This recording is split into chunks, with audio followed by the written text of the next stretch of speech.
If you don't have the other person that you want to have a video call with in contact, then what you can do is you can share the video call link so that they can simply access it. So in order to do that, I'm going to click on video call right here.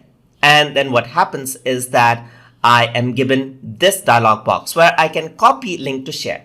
So what I can do is I can share this with other people. So if I were to place this, you can see that this is simply a URL. I can send this via email or through other chat clients.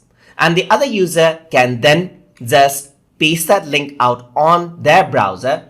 And what happens is that they will be able to join the Hangouts call. So I've already sent, and you can see that the other user has been added via the link just like this. So once they access the link, the other user will be able to call you out just like this. They can simply join the link out. So you'll see yourself here and the other user is here. And that is how you can share video link and then let other people join in the video call by using Hangouts. So if you guys learned something as always, and as always, please like, comment, share, and subscribe.